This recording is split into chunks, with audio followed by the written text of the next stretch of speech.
Om Swastiastu. Perkenalkan, saya Gede Madika. Saya akan membawakan presentasi tentang terapi cairan. Pertama-tama, terapi cairan adalah salah satu terapi yang sangat menentukan keberhasilan penanganan pasien kritis dalam langkah-langkah resusitasi. Langkah D, drug fluid treatment dalam bantuan hidup lanjut, merupakan langkah-langkah penting yang dilakukan secara simultan dengan langkah-langkah lainnya. Tindakan ini seringkali merupakan langkah life-saving pada pasien yang menderita kehilangan cairan yang banyak seperti dehidrasi karena muntah, mencret, dan syok. Untuk komposisi air dalam tubuh, di mana total body mass untuk perempuan untuk solidnya 45% dan fluidnya 55%. Kemudian untuk pria 40% solid dan 60% fluid. Bisa dilihat pada gambar tabel untuk komposisi air pada anak-anaknya. Kemudian untuk total body water 60% berat badan laki-laki 70 kg. Kemudian 2/3 dari TBW adalah cairan intraseluler atau ICF, yaitu 40%. Di mana berat badan laki-laki 70 kg, ICF-nya 28 liter. 1/3 dari TBW adalah cairan intraseluler atau ICF, yaitu 20% berat badan laki-laki 70 kg, ICF-nya 14 liter. Terdiri dari 5% intravaskuler dan 15% interstitial. Untuk distribusi cairan tubuhnya, 60% berat badan adalah air, kemudian 40% ICF intraseluler, dan 50% ICF ISF interstitial, 5% IPF intravaskular. Untuk total body waternya atau TBW 0,6 kali body weight 42 liter, kemudian extracellular fluid 0,2 kali body weight 14 liter, dan intracellular fluid 0,4 kali body weight 28 liter.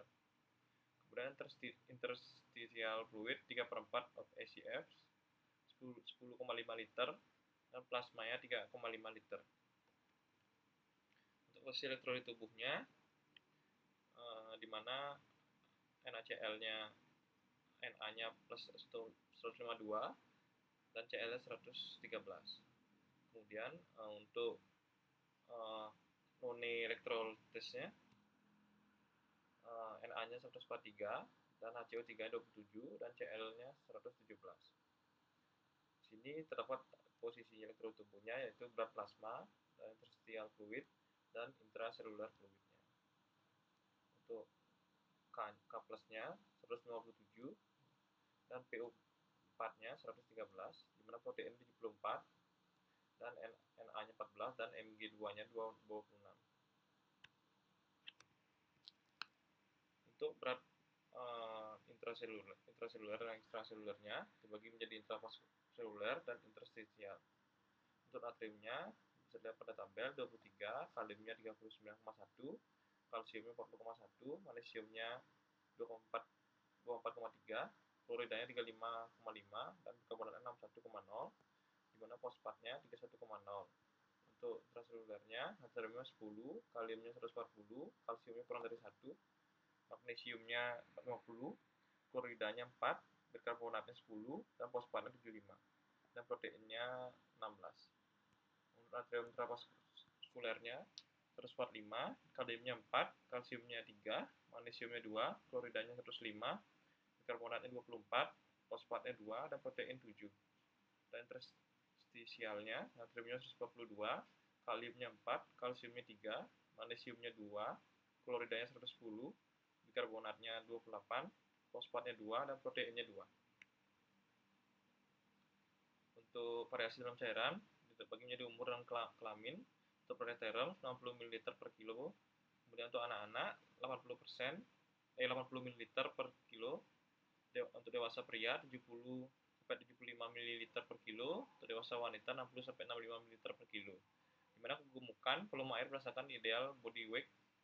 Untuk ibu-ibu pria 50 kg plus 2,3 per inch over, wanita 45 2,3 kg per inch over. Untuk intake output hariannya saya lihat pada tabel. untuk airnya, air minum dan air dalam makanan, air hasil oksidasi, kemudian di total dan outputnya urin, feses, kulit, batang paru-paru, kemudian untuk natriumnya, dan kalium, magnesium, kemudian untuk kalsium, protein, nitrogen, dan kalori.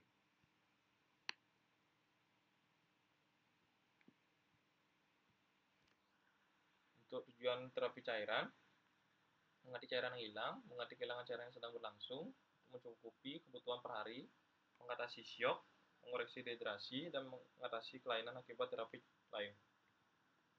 Bagaimana pemilihan cairan? Apa itu terapi? Substansi cairan, dehidrasi, apa itu maintenance? Kemudian adakah abnormalitas elektrolit? Kemudian untuk perlu diingat untuk selalu melihat komposisi cairan intravena, terutama untuk koreksi elektrolit dan bagaimana distribusi cairannya. Untuk terapi cairannya, resusitasi dan rumatan, di mana kristaloid dan koloid dapat ganti penghilangan akut atau perdarahan. Kemudian rumatannya, elektrolit dan nutrisi, ganti kehilangan normal atau UL plus urin plus feses, dan juga disupport nutrisinya. Jadi cairan berdasarkan ICI-nya. Gimana cairan kristaloid? Cairan berisi partikel dengan berat molekul kecil kurang dari 30.000 Dalton sehingga mudah menembus dinding pembuluh darah. NaCl 0,9% seperti Rl dan Rs. Cairan koloid, di mana cairan berisi partikel dengan berat molekul besar lebih dari 30.000 Dalton sehingga tidak mudah menembus dinding pembuluh darah seperti dextran, albumin, Hess, polufen. Cairan nutrisi yang terakhir, cairan berisi bahan nutrisi KH seperti lemak dan protein.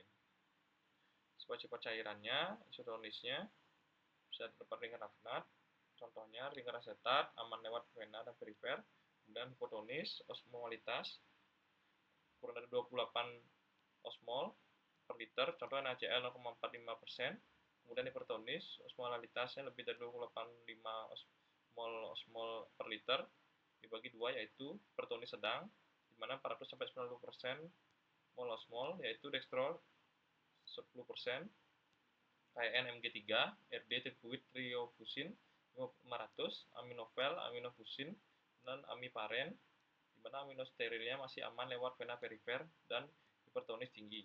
Lebih dari 90% mol osmol yaitu triparen, triofusin 1000, dextrose 20%, dextron 40%, di mana harus diusahakan vena sentral, tekanan osmotik dan osmolitasnya tubuh ada 285 plus 5 mol osmol per liter. Untuk kristaloid dan koloid, di mana cairan dengan berat molekul rendah yang mengandung zat-zat dengan berat molekul tinggi, mengandung air, elektrolit, dan dengan atau menyerupai protein plasma tanpa gula, dapat dengan mudah melewati membran semi ukuran molekul besar sehingga tidak dapat permeable intravaskular space expander. Kemudian ukuran molekulnya besar sehingga tidak dapat melewati membran intravaskular space expander. Untuk intravaskularnya T1 per T2 dan 20-30 menit, dan intravaskularnya T1 per 2 2-8 jam.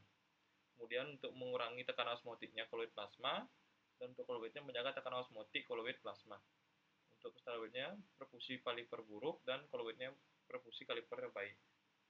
Dimana untuk risiko dehidrasi berlebih atau predisposisi terjadi edema pulmonal untuk kristaloid, dan untuk koloidnya insiden edema paru dan atau edema sistemik lebih rendah.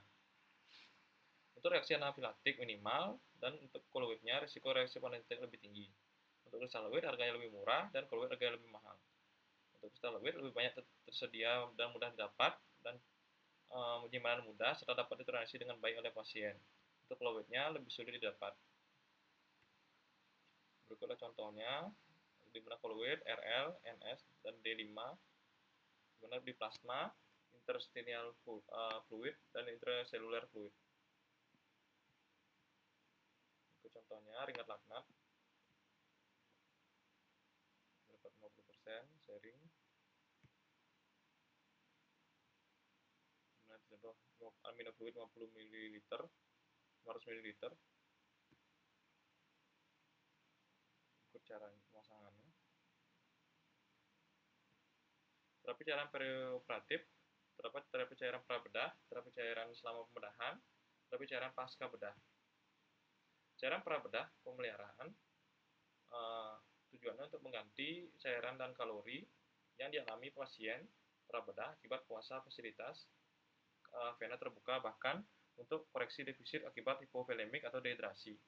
Cairan digunakanlah untuk mengganti puasa, diberikan cairan pemeliharaan. Yang kedua, untuk koreksi defisit puasa atau dehidrasi, diberikan cairan kristaloid. Kemudian pendarahan akut, diberikan cairan kristaloid plus koloid atau transfusi. Cairan prabedah pengeliraannya rule-nya 421, dimana holiday segar method 10 kg pertama 4 ml per kilo per hari. Yang kedua 10 kg kedua 2 ml per kilo per hari. Terus setiap kelebihan 20 kg 1 ml per kilo per hari. Dan berat badan 80 kg 40 plus 20 plus 60 120 cc per hari. Untuk kebutuhan cairan selama pembedahan, kehilangan cairan selama pembedahan, defisit cairan puasa.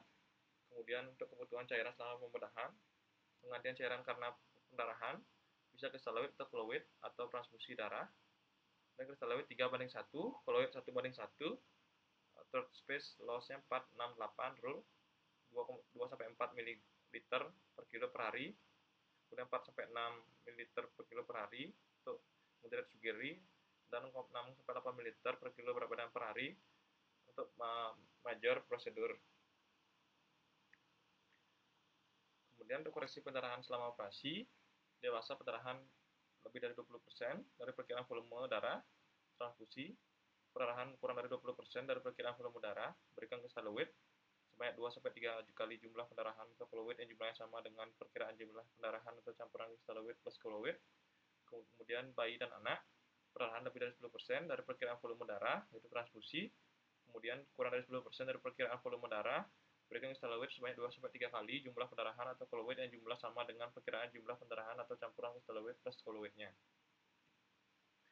Untuk jumlah pendarahan selama operasi, berdasarkan jumlah darah yang tertampung dalam botol penampung, tambahan berat badan kasa yang digunakan 1 gram per 1 ml darah, ditambah dengan faktor koreksi sebesar 25% kali jumlah yang terukur, berhitung jumlah darah tercecer dan melekat pada kain penutup lapangan operasi. Berikutlah contoh perhitungan selama pembedahan, di mana laki-laki contoh kasus 29 tahun, 70 kg, laki-laki dengan fraktur femur, rencana tindakan ORI PS, pendarahan jam 200 cc, pendarahan jam 2 100, pendarahan ketiga 100, puasa 8 jam. Kemudian hitung defisit puasa dan diganti dengan cara setengah pada jam pertama, seperempat pada jam kedua, seperempat juga pada jam ketiga. Dan maintenance-nya 421 rule, ganti kehilangan 3-1 for bleeding dalam pendarahan. Terus space-nya 4-7 cc per kilo per hari. Untuk di sini dapat jawabannya, defisit cairan puasanya maintenance kali per jam, rumusnya 421, 4 kali 10 kg pertama plus 2 kali 10 kg kedua plus 1 kali di atas 20 kg, sedangkan 4 kali 10 kg plus 2 kali 10 kg plus 1 kali 50 didapatkan 110 ml per jam. Puasanya 8 jam, jadi 110 kali 8, jadi 880 ml. Dan cara pemeliharaannya 421 rule, 110 cc per hari, terus spacingnya end bleeding operasi 6 cc per kilo per hari, 6 kali 70 kg per cc per hari, kemudian 420 ml per jam. Untuk kebutuhan cairan jam pertama, pemeliharaan terspacing setengah DCP, penggantian pendarahan. Kemudian untuk kebutuhan cairan jam kedua, pemeliharaan plus spacing seperempat DCP, penggantian pendarahan. Kemudian untuk kebutuhan cairan jam ketiga, pemeliharaan terspacing seperempat DCP dan penggantian pendarahan. Untuk KC jam 1, 110 plus 2/20 plus setengah kali 880 plus 200 kristaloid didapatkan 1370 ml. Kemudian KC jam kedua 110 plus 420 plus seperempat kali 880 plus 100 kristaloid 950 ml. Kemudian KC jam ketiga 110 plus 420 plus seperempat kali 880 plus 100 kristaloid didapatkan hasil 950 liter. Cara pasca pembedahan tujuan untuk memenuhi kebutuhan air, elektrolit, dan nutrisi penggantian kehilangan cairan pada masa pasca bedah. melanjutkan penggantian defisit prabedah, kemudian dan selama pembedahan untuk koreksi gangguan keseimbangan karena terapi cairan. Hal yang perlu diperhatikan pada pemberian cairan pasca bedah, cara pasca bedah, umurnya, berat vital sign, dehidrasi, urin output, kemudian pembedahan kehilangan darah, di depan berapa banyak kehilangan darah, sudah transfusi atau belum, kewajiban drainnya, kemudian penyakit penyerta seperti gagal ginjal, jantung, diabetes, dan gangguan elektrolit lainnya, dan gangguan asam basa. Untuk yang terakhir, accessible loss, hiperventilasi sampai demam. Itu hal yang perlu diperhatikan juga, prinsip terapi cairan pasca bedah, pasien dewasa, pasien yang diperbolehkan makan atau minum pasca bedah, diberikan cairan pemeliharaan sebagai jalur vena terbuka. Diperkirakan puasa kurang dari 3 hari, diberikan cairan nutrisi dasar yang mengandung air plus elektrolit plus karbohidrat plus asam amino esensial. Diperkirakan puasa lebih dari 3 hari, diberikan cairan nutrisi yang mengandung air, elektrolit, karbohidrat dosis naikkan plus asam amino yang pada hari kelima ditambahkan dengan emulsi lemak. Kemudian pada keadaan tertentu, misalnya pada status nutrisi prabedah yang buruk, segera diberikan nutrisi parenteral total. Untuk prinsip terapi cairan pasca bedah, pasien bayi dan pasien anak sama, hanya komposisi sedikit berbeda. Misalnya kandungan elektrolitnya, jumlah karbohidratnya, dan lain-lain. Pada keadaan tertentu, misalnya pada penderita syok atau anemia, pelaksanaan disesuaikan dengan etiologinya. Kemudian perubahan fisiologis setelah operasi pada pasien normal, acute stress, meningkatnya stimulasi simpatis, takikardi, vasokonstritis, peningkatkan ACTH, menstimulasi adrenal gland, mensekresi kortison karena acute stress dan aldosteron, kemudian Na restensi dan kehilangan kalium melalui urin, dan meningkatnya sekresi ADH, menyebabkan restensi air, terutama pasien yang tidak cukup secara perioperatif. Untuk monitoring keberhasilan resusitasi tersebut, yang non-invasifnya, tingkatkan kesadaran, lanjut nadi, tekan darah, tekanan jugularis, dan urin output. Untuk invasifnya, tekanan vena sentral atau CVV, tekanan atrium kiri atau left atrial pressure, saturasi oksigen vena sentral, tekanan baji kapiler pulmonalis, kemudian tekanan vaskular sistemik, dan kardiak outputnya. Terima kasih. Baik, sekian presentasi dari saya. Saya ucapkan terima kasih. Om